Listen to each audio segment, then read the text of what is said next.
मंगलाचरण।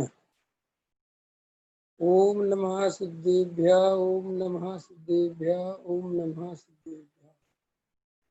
नमो हरिहंताणं, नमो सिद्धाणं, नमो आयर्याणं, नमो उवज्रायाणं, नमो लोये सव्यसाहुलं। मंगलम भगवान वीरो, मंगलम गौतमो गणी, मंगलम कुंद कुंदार्यो, जैन धर्मोस्तु मंगलम। सर्व मंगल मांगल्यम, सर्व कल्याणकारकम, विधानां सर्वधर्माणां, जैनं जयतु शासनम्। आत्मज्ञान ही ज्ञान है, शेष सभी अज्ञान विश्व शांति का मूल है। वीतराग विज्ञान, वीतराग विज्ञान, तीन लोक में सार। वीतराग विज्ञान का घर घर होए प्रसार। 10 लक्षण महापर्व का आज अंतिम दिन है। उत्तम ब्रह्मचर्य का 10 लक्षण पर्व का अंतिम दिन हो सकता है, लेकिन भेद ज्ञान करने का अंतिम दिन नहीं होना चाहिए। भेद ज्ञान की भावना तो निरंतर हमें भानी है, वो निरंतर भेद ज्ञान करना है। इसीलिए ये तो बीच में प्रसंग बना था, तो क्रम से अपने स्वाध्याय में आया। हम सभी तो रोज ही 10 लक्षण पर्व मनाए, क्योंकि 10 लक्षण पर्व माने क्या है? अपने स्वरूप की साधना, भेद विज्ञान, अपने स्वरूप की दृष्टि, ये सब 10 लक्षण ही है। इसलिए आज अपन थोड़ी सी चर्चा उत्तम ब्रह्मचर्य के रूप में जरूर करेंगे। अंतिम दिवस है। देखिए, उत्तम ब्रह्मचर्य ये आप सभी जानते ही हैं, सब स्वाध्यायी जीव हैं। तो उत्तम शब्द सम्यक दर्शन का सूचक है, माने सम्यक दर्शन के बिना ये 10 धर्म प्रकट नहीं होते। आज उत्तम ब्रह्मचर्य है। ब्रह्मचर्य का सीधा सा अर्थ है, बिल्कुल कोई उसमें आपको कहीं पढ़ने की, कहीं आगम की, कहीं कोई आवश्यकता ही नहीं है, क्योंकि वो शब्द ही अपने आप में ब्रह्मचर्य का स्वरूप बताने में समर्थ है। ब्रह्मचर्य का सीधा सा अर्थ है कि ब्रह्म माने आत्मा, और चर्य माने उसमें रहना, चरना, स्वरूप में स्थिर होना, मग्न होना, स्वरूप की स्थिरता, बस ये ब्रह्मचर्य है। इसके अलावा और कुछ जो कुछ भी है बाहर का, स्त्री का त्याग करना, ये सब बिल्कुल व्यवहार से। क्यों कि जो अपने स्वरूप में रमता है उसका बाहर में स्त्री इत्यादि का संयोग, क्योंकि सीधी बात है, जब अंदर राग ही नहीं है तो बाहर में संयोग कैसे रहेगा? इसीलिए ब्रह्मचर्य का अर्थ, चूंकि हमारी जीवन शैली जो है वो बहुत निगेटिव है, हम हर चीज निगेटिव ग्रहण करते हैं, हमें पॉजिटिव चीजें समझ में ही नहीं आती। इसलिए अपन की जो पद्धति निगेटिव ग्रहण करने की है, तो हमने धर्म में भी बहुत निगेटिव निगेटिव निगेटिव निगेटिव, इसलिए धर्म बहुत दुख रूप दिखाई देने लगा लोगों को। धर्म में उत्सव है, धर्म में आनंद है, धर्म में मस्ती है, धर्म आनंदमय है, ये किसी चीज को समझ में नहीं आता। धर्म तो लोगों को ऐसा लगता है कि एक बहुत कठिन साधना है, एक बहुत मेहनत का काम है, सब कुछ त्याग करना पड़ता है, घर परिवार छोड़ना पड़ता है, वन जंगल में जाना पड़ता है, अनशन आदि करने पड़ते हैं, नग्न दिगंबर होना पड़ता है, आर्य का बनना पड़ता है। तो हमें वो सब ऐसा धर्म इतना दुखरूप दिखता है। अब हम कह तो सकते नहीं किसी से दुखरूप है, क्यों कि कहेंगे तो हमें तो पूरे मोहल्ले वाले पापी सिद्ध कर देंगे। इसलिए अपन अंदर से तो दुख रूप देखते हैं और बाहर से कहते हैं धर्म धर्म धर्म। इसलिए होता क्या है कि धर्म बाहर से तो आता नहीं, धर्म हमारे बोलने से तो आता नहीं, धर्म हमारे कहने से तो आता नहीं। धर्म तो वास्तव में आपके अंतरंग की चीज है, अनुभव की चीज है, आपकी श्रद्धा की चीज है। हमारी श्रद्धा बिल्कुल विपरीत है, हमारा अनुभव बिल्कुल विपरीत है और हम भाषा उसके बिल्कुल विपरीत बोलते हैं, इसलिए और ज्यादा गड़बड़ हो जाती है। अनुभव ये कह रहा है कि विरसशील संयम दुख रूप है। भैया रोटी छोड़ना बहुत मुश्किल का काम है, दीक्षा लेना बहुत कठिन काम है, मुनि बनना भैया बहुत कठिन काम है। अरे भैया एक बार दीक्षा लो तो पता चल जाएगा। अब अंदर तो भरा पड़ा हुआ है और हम मुनिराज के पास जा जाके कह रहा हो मुनिराज हो नमोस्तु महाराज, के लिए मुनिराज को नमोस्तु कर रहे, इसलिए नमोस्तु कर रहे हो, इसलिए नमस्कार कर रहे हो। माने हमारी भाषा में वो कठिन साधना है। अरे ब्रह्मचारी जी, अरे भैया देखो, अरे भैया, अरे क्या भैया, किस बात की तुम्हें महिमा आ रही है? तो वो हमारी महिमा सारा का सारा निगेटिव वे में रहती है। अभी देखो जैसे कोई मुनिराज 20 उपवास करें तो उनके प्रति हमारी भक्ति और बढ़ जाती है। कोई ब्रह्मचारी त्यागी वृत्ति 10 दिन अगर 10 लक्षण में भोजन नहीं करे तो हमारी भक्ति उनके प्रति विशेष हो जाती है।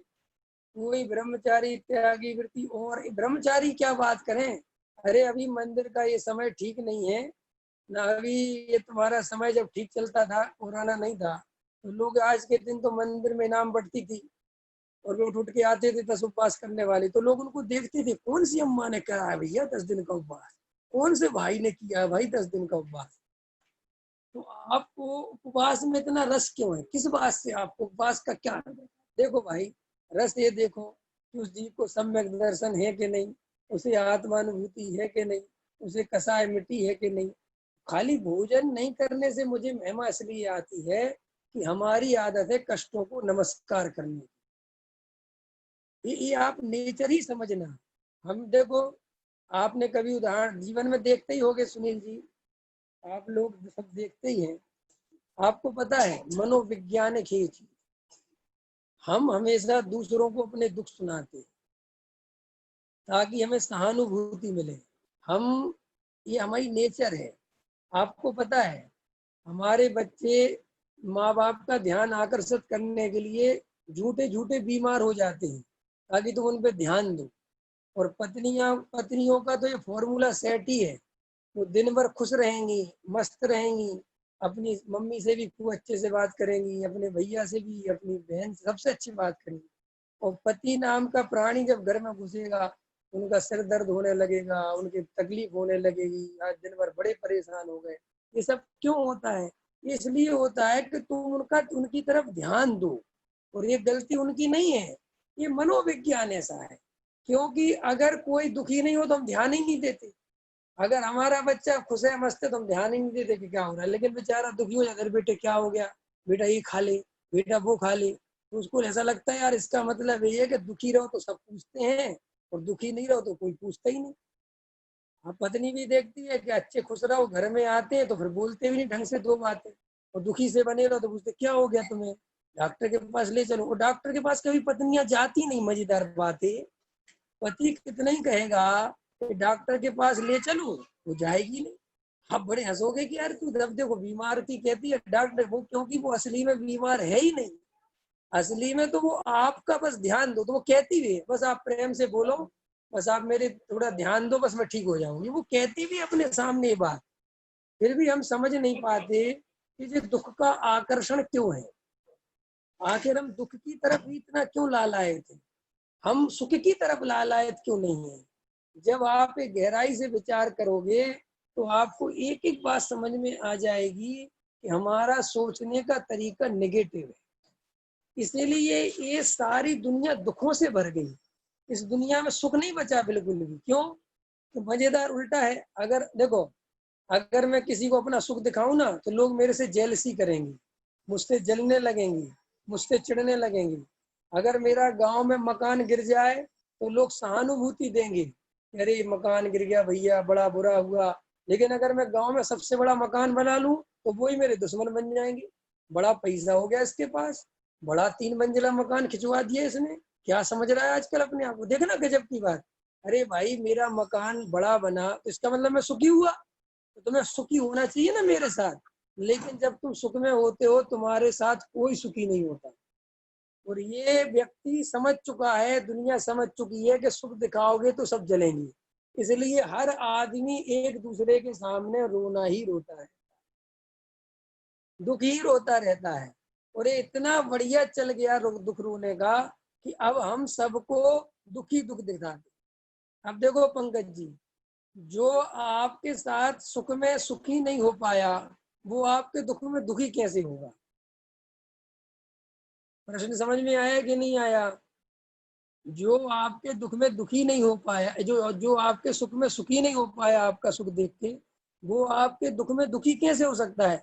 नहीं तो वो आके कहता तो है कि हमें बड़ा दुख है, वो सब दुख का दिखावा करता है।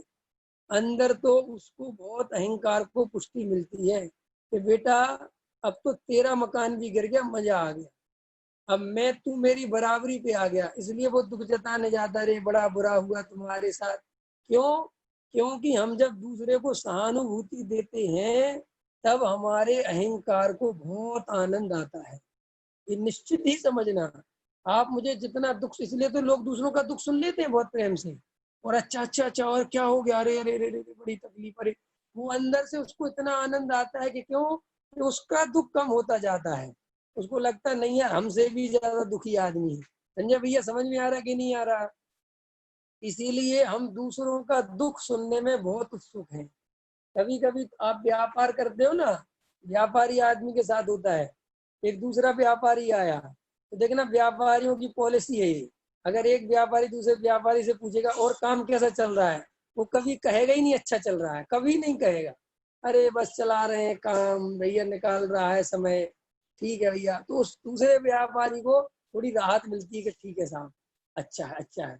और अगर वो कह दे कि बहुत ही बढ़िया चल रहा है, दिन में 50,000 की बिक्री होगी, तो उसको तो हार्ट अटैक आ जाए।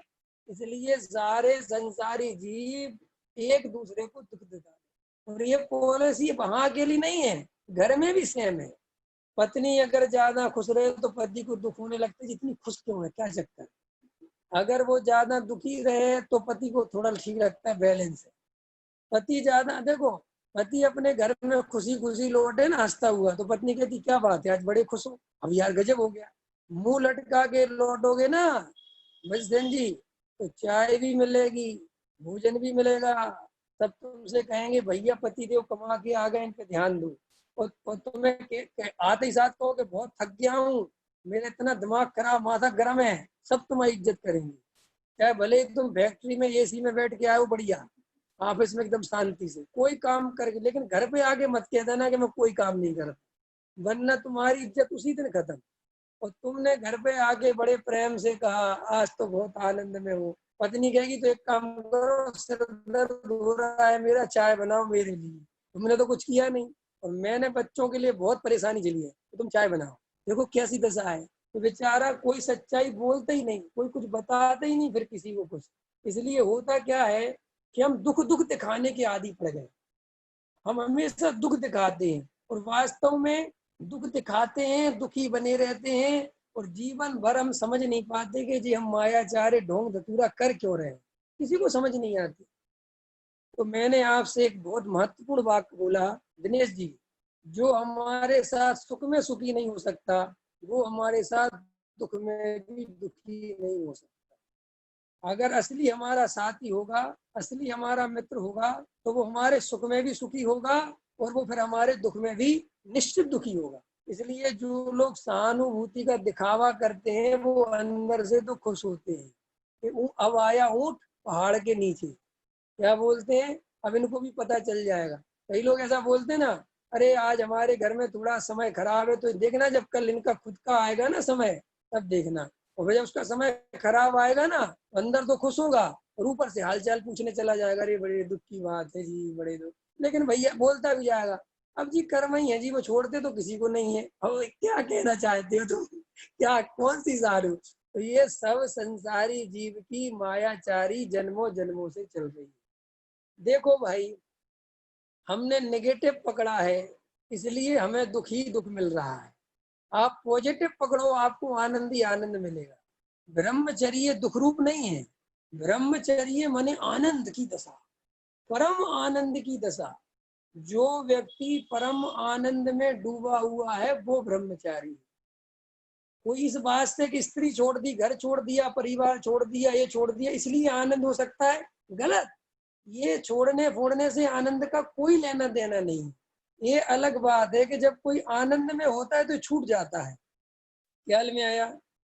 एक उदाहरण दूं वज्रसेन जी।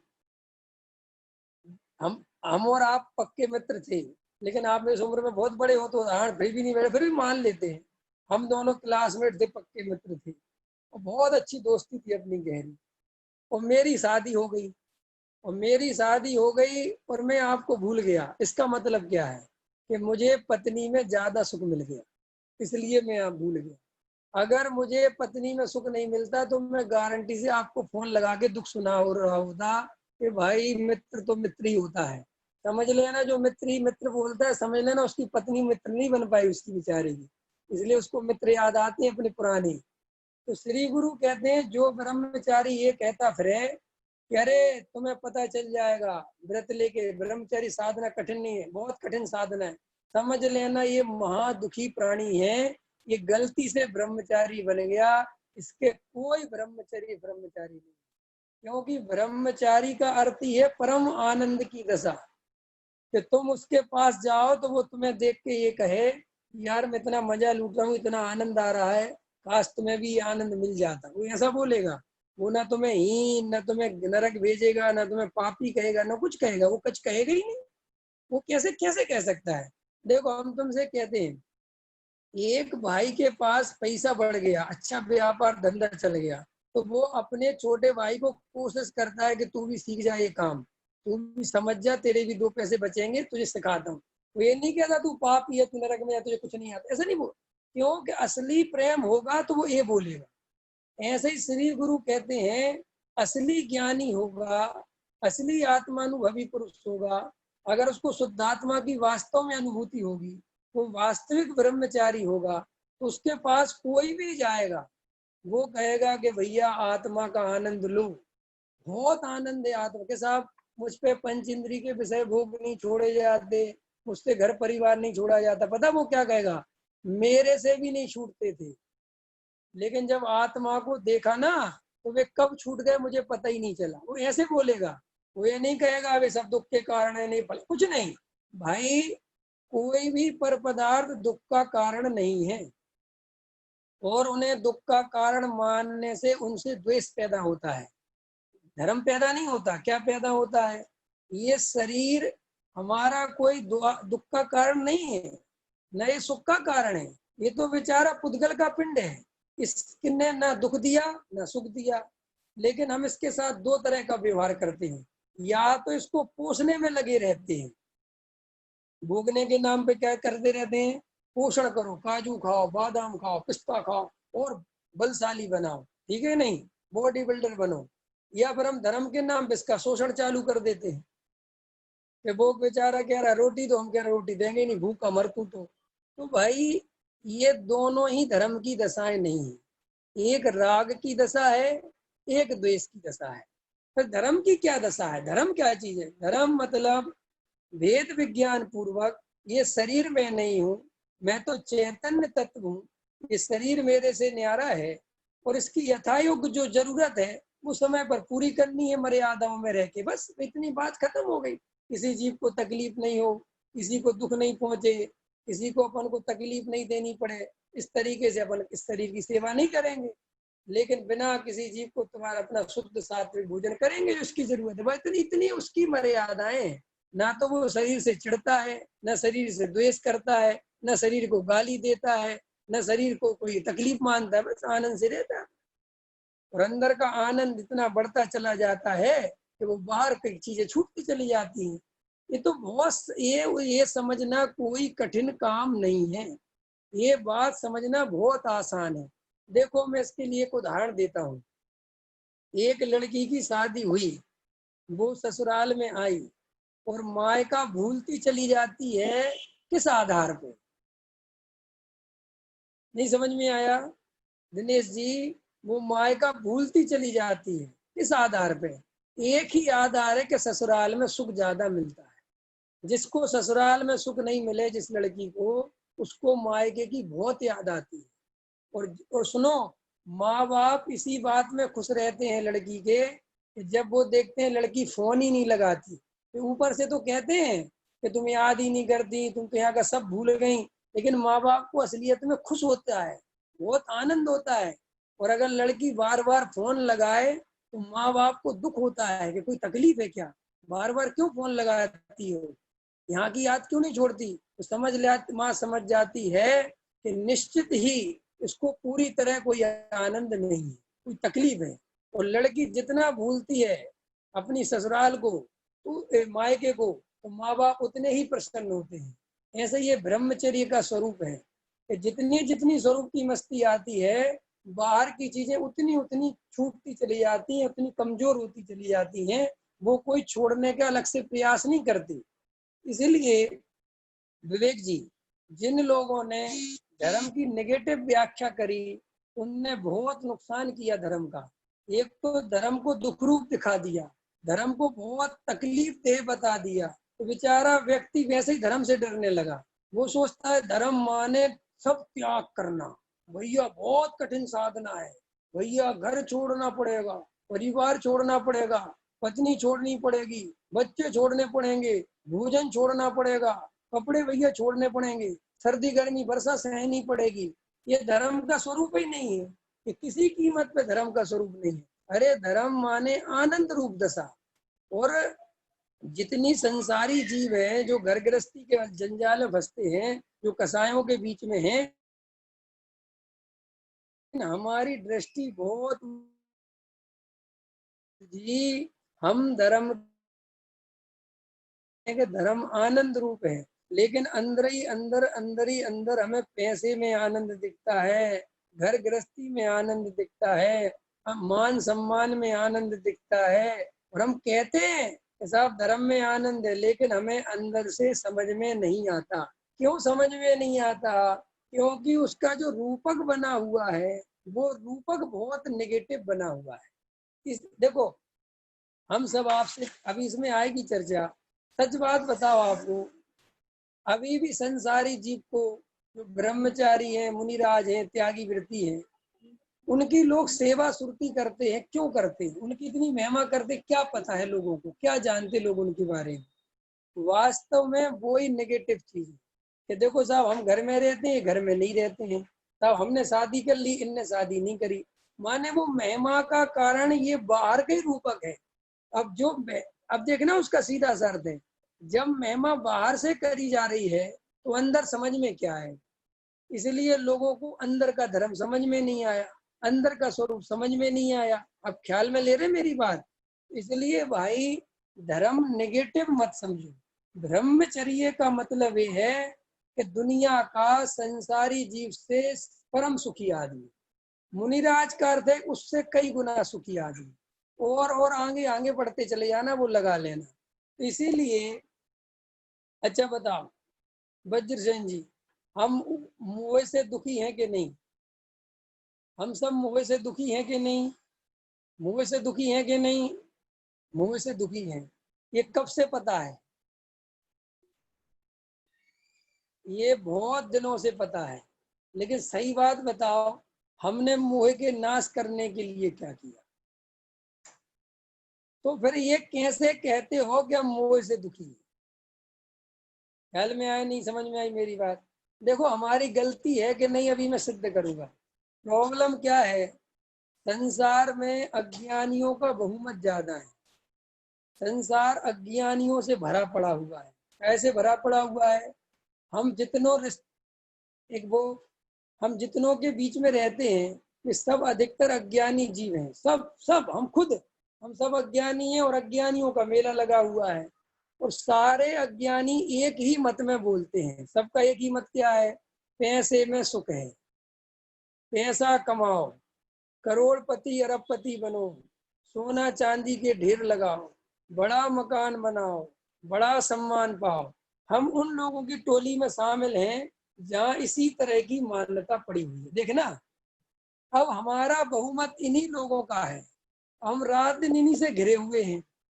अब हम, मजेदार बात है कि हम कभी कभी धर्म की तलाश में जब बाहर निकलते हैं तो वह जो साधु संत बने बैठे हुए हैं, जो साधु सन्यासी हैं, जो त्यागी ब्रह्मचारी हैं, उनमें भी ज्ञानी बहुत मुश्किल से मिलते हैं।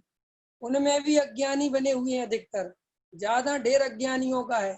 अब उनके पास जाते हैं, बेचारी आम जनता जाती है तो वे भी देखते हैं कि बड़े सेठ को आगे बुला रहे हैं, बड़े सेठ को महाराज जी माला पहनवा रहे हैं, ब्रह्मचारी सेठ जी से अकेले में मीटिंग कर रहे हैं।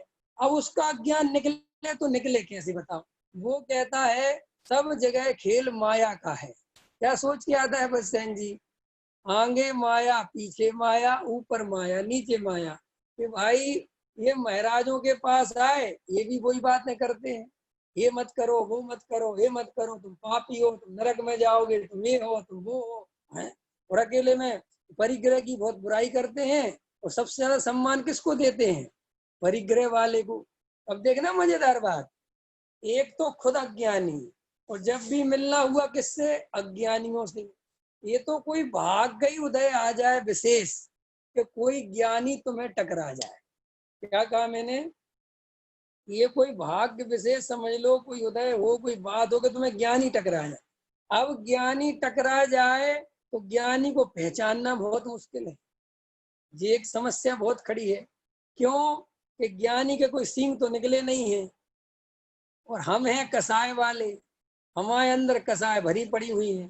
अब हमें ज्ञानी कोई टकराया तो सबसे बड़ी बात कि ज्ञानी टकराएगा तो वो तुम्हारी अपेक्षाएं कभी पूरी नहीं करेगा, वो तुम्हारा मान सम्मान नहीं करेगा, वो तुम्हारी बिल्कुल नहीं सुनेगा। तो तुम कहोगे कि जो बेकार आदमी है, जो सुनता बुनता तो है नहीं, बड़ा नहीं अपने को क्या समझता है। क्योंकि तुम्हें आदत हो गई है पुजवाने की। पंडित जाए तो भी हमें वीआईपी ट्रीटमेंट दें, महाराजों के पास जाए तो भी स्पेशल बुलाएं, है ना, जो जो भी है, ब्रह्मचारी जी स्पेशल बात करें। अब इस तरीके की हमें ये आते संस्कार बैठ गए हैं। तो एक तो ज्ञानी हमें मिलता ही नहीं, और ज्ञानी मिलता है तो हम पहचान नहीं पाते। समझ ना, देखो दो बात है। और गलती से कोई ज्ञानी की थोड़ी बहुत पहचान हो भी जाए कि नहीं यार बातें तो एकदम ठीक है, बात में दम है, लेकिन वो अंदर का जो बाहर का रूपक इतना फैला हुआ है, वो थोड़ा बहुत विचार करने के लिए होता भी है, वो फिर भूल जाता है, वो फिर भूल जाता है। तो इस तरीके से हमारा पूरा जीवन इसी बात में चला जाता है कि हम स्वरूप ही नहीं समझ पाते, और अज्ञानता के पोषण में ही जीवन चला जाता है। देखो भाई, मैं आपसे कहता हूँ, गहराई से विचार करना, मैं स्वयं भगवान हूँ। याद देखो क्या कह रहा हूं मैं। देखो भैया अनुरंजन जी, मैं भगवान हूँ, मैं परमात्मा हूँ, मैं बना बनाया भगवान हूँ। कहते हैं कि नहीं कहते? हूँ परमात्मा छू। ये बात हम 20 साल से सुन रहे हैं, लेकिन सही बात बताओ, तुम्हें कभी सपने में भी लगा कि हम भगवान हैं? नहीं समझ में आया? तुमने ये बात 15, विवेक जी सुनो ध्यान से, तुमने ये बात 20 साल से सुनी, 15 साल से सुनी कि मैं परमात्मा हूँ, लेकिन फीलिंग हमेशा किसकी आती है? मोह की, राग की, द्वेष की, विवेक कुमार की, सेठ जी की, है ना, जो जो भी है फीलिंग उसी की आती है। और रोज सुनते क्या है? कि मैं भगवान हूँ। तो भाई ये सुनने के लिए है, अंदर जो मान्यता है, देखो भगवान कहने से थोड़ी भगवान मिल जाएगा कि मैं भगवान हूं इसलिए भगवान मिल जाएगा। भगवान कहने के साथ साथ भगवान की अनुभूति होनी चाहिए। ख्याल में क्या कहा मैंने? मैं भगवान हूँ, मैं भगवान हूँ, मैं बना बनाया परमात्मा हूँ, राग को मैं छूता नहीं। ऐसी तुम बढ़िया से बढ़िया भाषाएं रट लो, बढ़िया से बढ़िया चीजें याद कर लो, लेकिन अनुभव में तो वो राग द्वेष शरीर संयोग कसाय का ही चल रहा है। इसलिए होता क्या है कि अब आदमी समझ में नहीं आता कि यार ये हो क्या रहा है। मैं कहता तो अपने को स्वयं भगवान हूँ, और अंदर तो फीलिंग कुछ और की ओर चलती रहती है। तो फिर पढ़ाई लिखाई भी बड़ी खतरनाक चलती है अपने यहाँ। वो कहते घबराओ मत, वो चारित्र मोह का उदय है। काय का उदय है? वज्रसेन जी, काय का उदय है वो? चारित्र मोह का। तो वो कहता है जे जड़ी बूटी अच्छी बता दी यार, थोड़ी बहुत समस्या खड़ी भी हो रही थी, ये भी तुमने निपटा दी। जैनी इतने होशियार हैं, उनने समस्या बचने ही नहीं दी कोई सी। पंडितों के हाथ में जब से ये धर्म आया, उनने सारी समस्याएं खत्म कर दी। बोले तुम समस्या बस बोलो कि यार मुझे विकल्प बहुत आते हैं। बोले टेंशन मतलब विकल्प के करता तुम हो ही नहीं, टेंशन फ्री। बोले साहब मेरे को राग देश बहुत चढ़ते। बोले तो चाहे तुम हो का होता है, तुम्हारे में है ही नहीं। अब भाई साहब जो ये बोल रहा है, उससे पूछ तो लो कि तुझे आत्मा का अनुभव हुआ कि नहीं हुआ, कुछ हुआ भी है कि नहीं हुआ। साहब कुछ नहीं हुआ तो तू ये प्रश्न पूछने का अधिकार ही नहीं है। ये प्रश्न कैसे पूछता है? नहीं समझ में आया? अरे भाई, तुम भगवान भगवान कहे जा रहे और हम बताए जा रहे। कोई ये प्रश्न पलट के नहीं पूछता कि तुम्हें अनुभव किस चीज का आता है, भगवान का आता है कि पर्याय का आता है। द्रव्य दृष्टि होती है कि पर्याय दृष्टि? महाराज चलती तो पर्याय दृष्टि, लेकिन आप जैसे गुरुओं की कृपा से सीख गया हूं द्रव्य दृष्टि बोलना। समझ गए नहीं समझ गए? इसलिए हमारी क्या आदत है, देखो जैसे हमारा बच्चा है और हमारे बच्चे से कोई गलती हो जाए, तो हमारा बच्चा पूरी कोशिश करता है कि ये आरोप किसी और पे आ जाए, ये काम मैंने नहीं किया, ऐसा कोई सेट बैठ जाए। अब मेरे घर में क्या, अभी 2 बच्चे छोटे छोटे हैं, और मेरा जो मोक्ष है वो पूरी होशियारी करता है कि गलती करेगा खुद, और पीछे से विशुद्धि उसी के पीछे लगी रहती है। वो छोटी है, वो तो भैया के पीछे पीछे रहती है। तो वो गलती करेगा और हट जाएगा और सोचेगा कि पापा देख लें कि विशुद्धि न करिए, और पापा विशुद्धि को डांटते नहीं, क्योंकि पापा विशुद्धि को बहुत प्रेम करते हैं। तो उसको पता है कि अगर विशुद्धि के ऊपर ये बात आ गई तो फिर मैं भी बच जाऊंगा और विशुद्धि को तो डांट पड़नी नहीं। ऐसे ही हम सब क्या करते हैं कि हमारा वर्क किसी और पे पहुंच जाए कि साहब मुझे जो है ना, ये द्रव्य दृष्टि नहीं हुई है, आत्मानुभव नहीं हुआ है, कोई बात नहीं, तुम्हारी पर्यायगत योग्यता ही ऐसी है बस। बहुत अच्छा, शांति, रिलैक्स। पर किसी ने कह दिया तुम्हारे क्रमबद्ध में ऐसा ही है, और तुम कहाँ के क्या समझते हो अपने आप को, है? सम्यक दृष्टि ऐसे ही हो जाएगा आत्मानुभव। भरत जी जैसों को 6 महीने लग जाते थे। हाँ बहुत अच्छा बहुत अच्छा, बहुत शांति शांति मेरा शांति। हम तो ऐसी शांति चाहते, और ऐसे ही कर करके परमात्मा हूँ कहते रहो, नाम जपते रहो और माला फेरते रहो। तो फिर अब वज्रसेन जी प्रश्न है कि ये परमात्मा का रस क्यों है? इसकी भी एक कथा है कि ये परमात्मा सुनने में, परमात्मा कहने में, परमात्मा बोलने में रस क्यों है? क्योंकि इससे अहंकार पुष्ट होता है, इससे बहुत मजा आता है। हर्रा लगे ने फटकरी, ऐसी कहावत है। बसंत जी कल आप लेट आए थे, कल मैं आपको याद कर रहा था कि मैंने कि बसंत जी कहावत सुनाते थे कि जब शादी हो गई तो याद रह गया, नोच लकड़ी क्या बोलते थे आप प्रवचनों में भी ध्यान नहीं। तो ऐसे ही कि भाई साहब हर्रा लगे ने फिटकरी और रंग चोको हो जाए, वाह हम तो बने बनाए भगवान, आहा पर्याय को तो मैं छूता ही नहीं, राग मैंने छुआ ही नहीं, राग मेरे में है ही नहीं। ऐसे मूरख दास को न तो राग का स्वरूप पता है, न वस्तु अनुभव में आई है, न द्रव्य की दृष्टि हुई है, लेकिन बस जैसे बालक को सिखा देते हैं ना, अभी हमारे मोक्ष से पूछो 7 तत्व बताओ तो एकदम बताता है, जीव अजीब भिन्न भिन्न, शरीर और आत्मा अलग अलग है। समझ गया? अब इतना बढ़िया, वाह रे वाह, तुझे कुछ पता है कि आपने तो सिखाया था, मैं सीख गया। हम उस बच्चे पे तो हंसते हैं, लेकिन कभी अपने पे भी तो हंसना सीखो कि हम कर क्या रहे हैं भाई। हम कौन सी रटी रटाई विद्या से कम विद्या सीखे हैं? समय सार में लिखा है एक आत्मा शुद्ध है, जो जानता मैं शुद्ध हूँ। अरे भैया, यहाँ जानने का अर्थ क्या है? कुंद कुंद का जानने का अर्थ अनुभव करना है, जानने का अर्थ प्रतीति पूर्वक अनुभव करना है।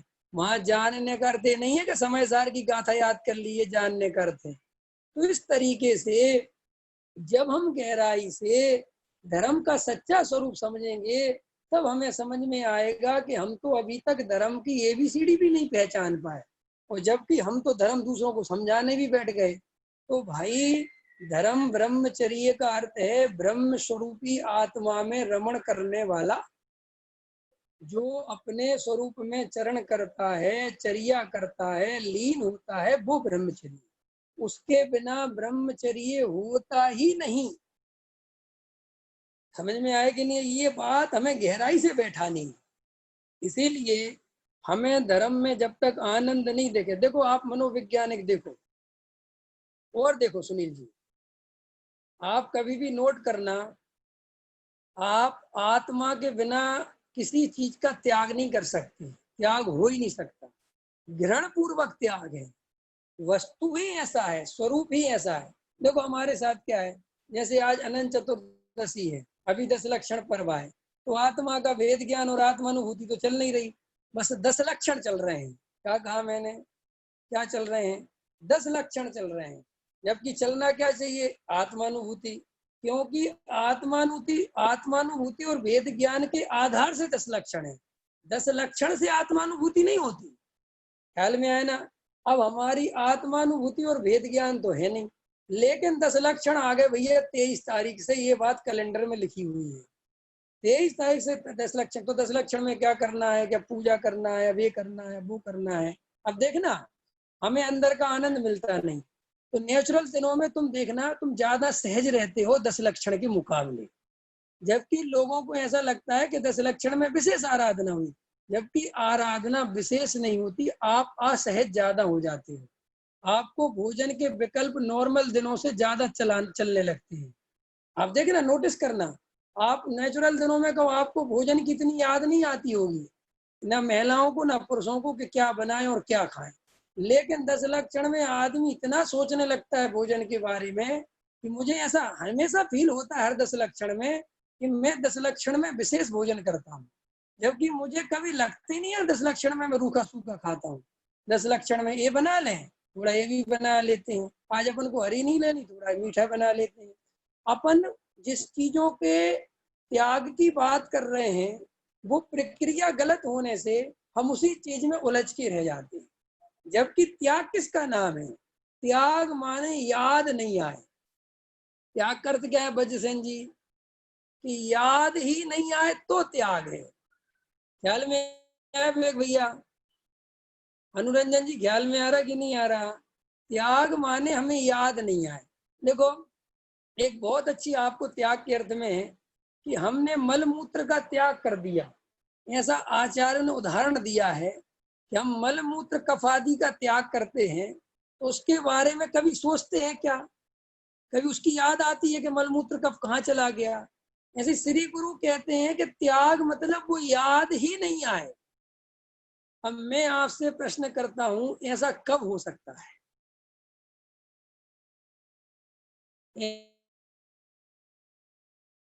जब तुम्हें आनंद मिले। नहीं मिलेगा तो ऐसा नहीं हो सकता। ख्याल में आ रहा संजय भैया? जब तक तुम्हें आत्मा का अतीन्द्रिय आनंद नहीं मिलेगा, तब तक वो त्याग हो ही नहीं सकता। प्रमोद जी ख्याल में आ रहा है? अब मजेदार बात आगे चलो।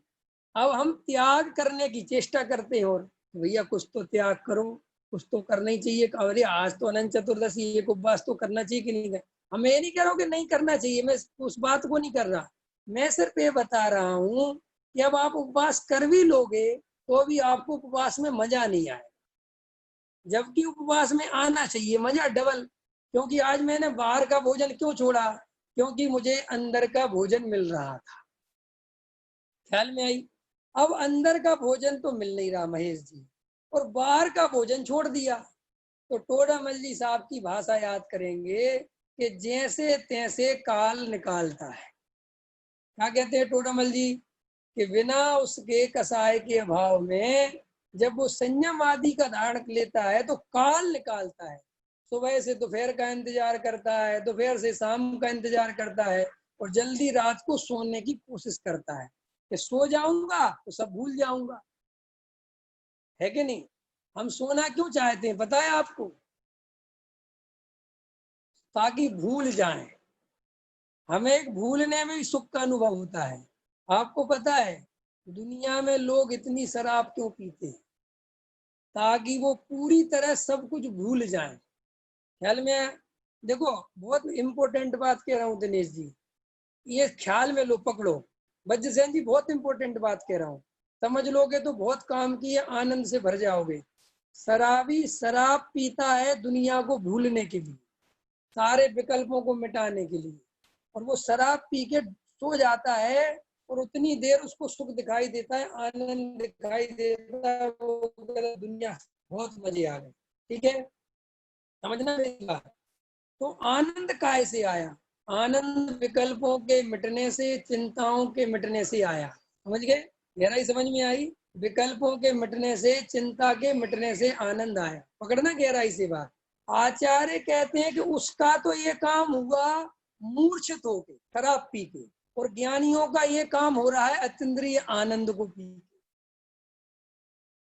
समझ में आ रहा है? ज्ञानी पी रहे हैं अतीन्द्रिय आनंद, तो उनका आनंद है होश पूर्वक, और अज्ञानी बेचारा और ज्यादा बेहोश होना चाहता है। बेहोश तो है ही, लेकिन वो और बेहोश होना चाहता है कि मैं सारे रिश्ते नाते, पति पत्नी सब भूल जाऊं। और ज्ञानी अपने स्वरूप में जाके भूल गए हैं। तो ज्ञानी अपने स्वरूप में जाके भूले हैं, इसलिए वो धर्म है, वो स्वाधीनता है, वो असली आनंद है। और अज्ञानी शराब पी के भूला है पंकज जी, तो जैसे ही शराब का नशा उतरेगा वो डबल दुखी होने वाला है। कि क्यों? कि मोह मरा नहीं, मोह का नाश नहीं हुआ, वे पत्नी पुत्र मकान दुकान वहीं के वहीं है। और जब वो शराब का नशा उतरता है तो वो टेंशन डबल हो जाती है। क्यों? कि नशे के बिना वो जो काम थोड़ा बहुत कर भी सकता था तो वो भी नहीं कर पाया। तो जब सुबह उठता है तो और टेंशन हो जाती है, तो अगले दिन उसको और ज्यादा शराब की जरूरत पड़ती है। इस तरीके से शराब शराब पीने वालों की क्वांटिटी बढ़ती जाती है। आपको पता है, शराब जो पीते बढ़ते जाते, पर उनसे कहो कि यार क्या, कि भैया अब और दुख भारी होने लगा है, अब और ज्यादा बेहोशी की जरूरत पड़ती है। ऐसे ही ज्ञानी लोगों को उपवास करने नहीं पड़ते। ये शब्द ही गलत है कि ज्ञानी उपवास करते हैं। ज्ञानियों के उपवास होते हैं। ज्ञानियों को अपनी आत्मा में इतना आनंद आता है, इतनी मस्ती आती है कि उनको भोजन करने के विकल्प नहीं आते, तो उपवास हो जाता है। अब सुनना गहराई से विवेक जी, अब बात क्या है, अब प्रॉब्लम क्या है कि हम ज्ञानी हुए बिना उपवास करना चाहते हैं। और सबके दिमाग में क्या मनोविज्ञान बैठा हुआ है कि भाई साहब ऐसे तो हम कभी उपवास कर ही नहीं पाएंगे, ऐसे तो हम कभी कुछ त्याग कर ही नहीं पाएंगे, ऐसे तो हमारे जीवन में कुछ त्याग हो ही नहीं पाएगा, फिर तो हम खाते ही पीते रहेंगे। तो तुम क्या समझते हो, जिनके जीवन में थोड़ा बहुत त्याग व्याग हो गया है, जो उसको साधना सीख गए हैं, तो क्या उनको धर्म हो रहा है क्या? भाई सैन जी समझो मेरी बात, मैं एक भी व्रत नहीं कर पाता, ठीक, और आप 5 व्रत कर लेते हो, लेकिन आपको भी आत्मा का कोई खबर नहीं है और मुझे भी कोई खबर नहीं है। तो श्री गुरु कहते इसमें क्या फर्क पड़ गया? उसने, ये तो एक पद्धति है, कोई किसी भी आदत से जीने लगता है, वो आदत पड़ जाती है। अगर मैं रोज रोज व्रत का अभ्यास करूंगा तो मुझे व्रत करना आसान हो जाएगा, शरीर को वैसी हैबिट पड़ जाएगी। आपको पता है, जो लोग नमक का त्याग कर देते हैं उनको कुछ दिनों बाद बिना ही नमक की चीजों में स्वाद आने लगता है। अभी डायबिटीज वाला कोई होगा तो डायबिटीज वाले को पता होगा कि वो जैसी चाय पीता है तुम वो चाय नहीं पी सकते, और वो खट से पी जाता है, वो कहता है बहुत मजेदार है। लेकिन गलती से अगर डायबिटीज वाले की चाय मेरे हाथ में है तो मैं तो एक घूंट में ही कहता भैया इसको क्या है इसमें, तो वो कहता है कि यार तुम्हें बुरी क्यों लग रही है, अरे भाई इसमें चीनी नहीं है। तो ऐसे ही आचार्य भगवंत कहते जी तो हैबिट है, अगर तुम कोई भी हैबिट लगातार कोई अभ्यास करोगे तो तुम्हें आदत पड़ जाएगी। बस सेन जी, हमने पूजा याद करी कि पूजा याद हो गई? दिनेश जी बताओ, हमने पूजा याद करी कि पूजा याद हो गई? जिसके श्रृंगारों में मेरा महंगा जीवन घुल जाता, अत्यंत सुखी जड़ काया से इस चेतन का कैसा नाता। इसमें मैंने कोई मेहनत नहीं करी, ये मेरे स्मृति पटल पे धारणा ज्ञान में शुरुआत से, जब जन्म से मैंने 10-12 साल के हुए तब से बोले जा रहे हैं तो याद हो गई। ऐसे ही हम एक आसन अगर करते रहे आदत पड़ जाएगी, तुम्हें लगेगा नहीं कि ये कोई बड़ी चीज है। लोगों को लगता है बहुत बड़ी चीज है, कुछ बड़ी चीज है ही नहीं। इसमें क्या है? देखो भाई, अपन शादी करके शांति से रह लेते हैं, कितनी बड़ी बात है। नहीं समझ में आया? अपन शादी करके इतना क्लेश के बीच में रह लेते हैं, ये कोई कम पुरुषार्थ है क्या? इस पुरुषार्थ को तो कोई पुरुषार्थ ही नहीं मानता, लेकिन ये बहुत पुरुषार्थ है वास्तव में। पत्नी की, बच्चों की, रिश्तेदारों की, अरे भाई झंझटें पागल कर दे आदमी को। फिर भी अपन ढीठ है, बिल्कुल पक्के अभ्यस्त हो जाते हैं, तो सबको सुनते रहते और रहते हैं। ऐसे ही अपन एक आसन दो आसन जो भी करते रहते हैं, वो आदत पड़ जाती है और एक मजा आने लगता है, फिर वो करो तो मजा। तो बात इतनी सी है कि भाई असली उपवास तो आत्मा के अनुभव में तल्लीन होकर ही होता है। जब तक अतीन्द्रिय भोजन नहीं मिले, इंद्रिय भोजन छोड़ना कठिन लगता है। इसीलिए देखो दुनिया में क्या हुआ कि जिनको अतीन्द्रिय भोजन मिला नहीं और इंद्रिय भोजन छोड़ के बैठ गए और वे संत साधु बन गए, वे त्यागी ब्रह्मचारी बन गए, तो वे भरी सभा में जनता से कहते हैं जब एक बार भोजन करोगे तो पता चल जाएगा। अरे 3 बार खा के बैठे हो तुम, हमें बताते हो धर्म क्या है? जब कपड़े उतारोगे और सर्दी गर्मी पड़ेगी तब पता चलेगा क्या होता है। अरे ब्रह्मचारी त्यागी वृत्ति बनो, तब पता चलेगा कैसी कैसी बातें सुननी पड़ती। वही भैया, इसका अर्थ क्या है कि अभी अतीन्द्रिय आनंद का कोई दर्शन नहीं हुआ, अभी कोई इनको आत्मानुभूति नहीं हुई। क्योंकि जिनको आत्मानुभूति हो जाए, देखो गुरुदेव के जीवन को देखो आप, अपने सामने एक प्रमाणिक व्यक्ति है गुरुदेव, जो अभी अभी पीछे ही अपन के 30 बरस पहले अपन ने देखे कि उनका क्या था कि उनने कभी भी दुख ही नहीं रोए कि मैं कोई दुखी हूँ, परेशान हूँ, कि ब्रह्मचारी बन, उनने कुछ कहा ही नहीं। वे तो कहते थे अरे इतना आनंद आ रहा है, और संसारी जीव पे हमेशा करुणा करते थे कि ये भैया तू रह कैसे रहा है, ये जगजाल में फंसा कैसे है। तो श्री गुरु कहते हैं कि जिसको वास्तव में आत्मा का आनंद आता है, उसको तो इतना आनंद बढ़ता चला जाता है, तो उसको सारे संसारियों के प्रति करुणा बढ़ती चली जाती है। उसको दुख नहीं होता, क्लेश नहीं होता, वो किसी को नरक नहीं भेजता। वो तो कहता है अरे रे भैया आत्मा जान, कैसे करके आत्मा जानो, बहुत सुख है आत्मा में। तो इस तरीके से जो धर्म है वो नकारात्मक नहीं है, धर्म जो है सकारात्मक है। धर्म का अर्थ है वस्तु का स्वभाव। धर्म का सीधा सा अर्थ है कि अपने अंतरंग के सुख की प्राप्ति होने लगी तो बाहर की चीजों को छोड़ने लगा। उसमें क्या दम है? हम लोग में भी ऐसे ही करते हैं, इसमें कोई बड़ी बात नहीं है।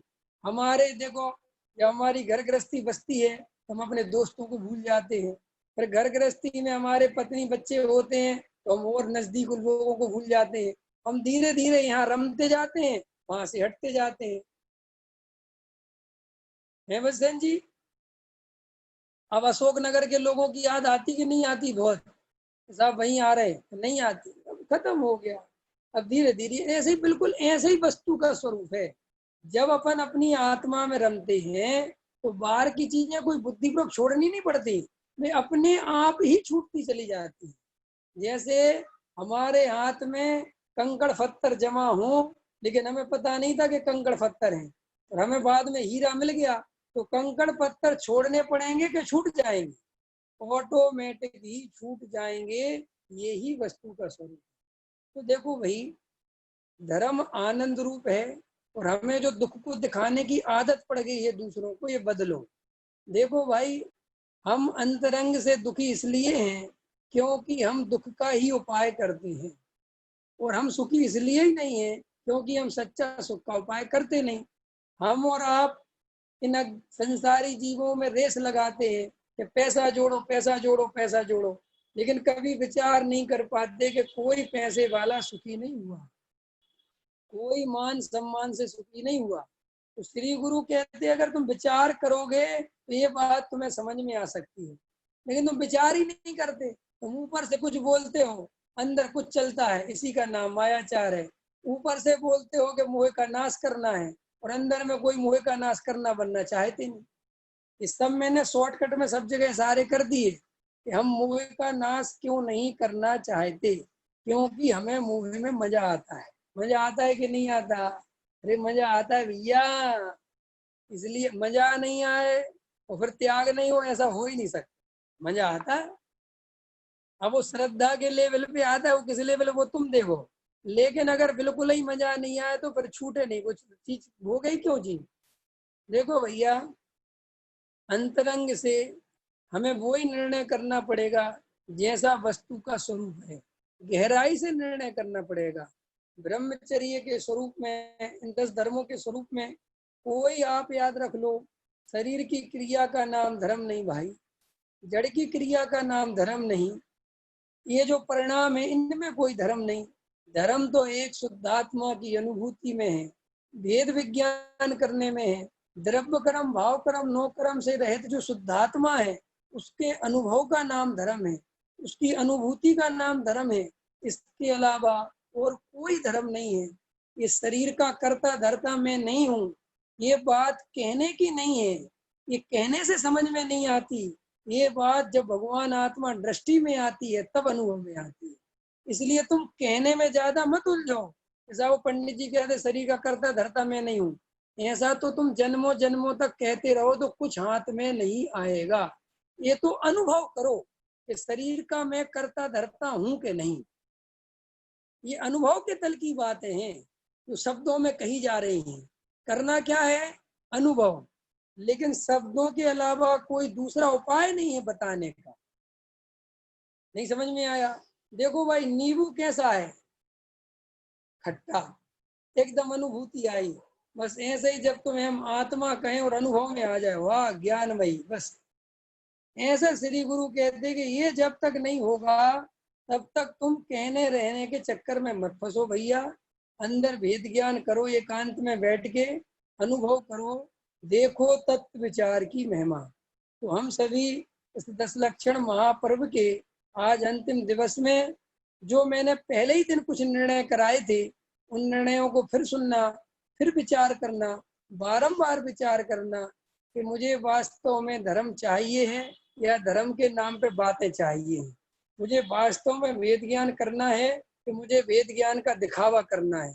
मुझे वास्तव में मंदिर जाना है कि मंदिर जाने का ढोंग करना है। मुझे वास्तव में धर्म करना है कि धर्म करने का ढोंग करना है। ये सब गहराई से विचार करना।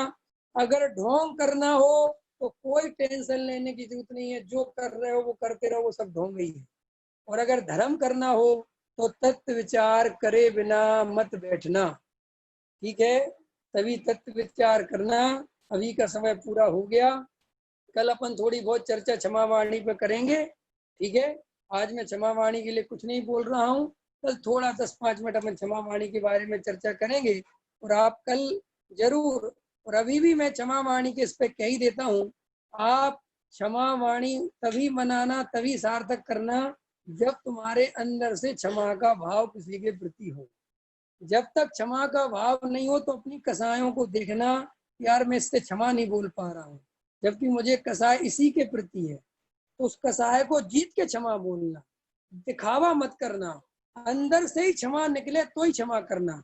इससे क्या होगा कि तुम ईमानदार बनोगे, तुम फिर ये बेईमानी वाली क्षमा छोड़ दोगे। तो इसलिए इस बार 10 लक्षण में आप बहुत ईमानदार क्षमाधारी बनना और सबको क्षमा देना और सबसे क्षमा मांगना। लेकिन उन्हीं से जिनके प्रति वास्तव में कोई कसाय हो, जो तुम्हारे परम मित्र हो, उनसे क्षमा मत मांगना। उनसे तो कहना कि तुम्हें सम्यक दर्शन की प्राप्ति हो भैया, ऐसी भावना भाता हूँ, ठीक है। इस तरीके की अभी बात पूरी करता हूँ। सहजानंदी सो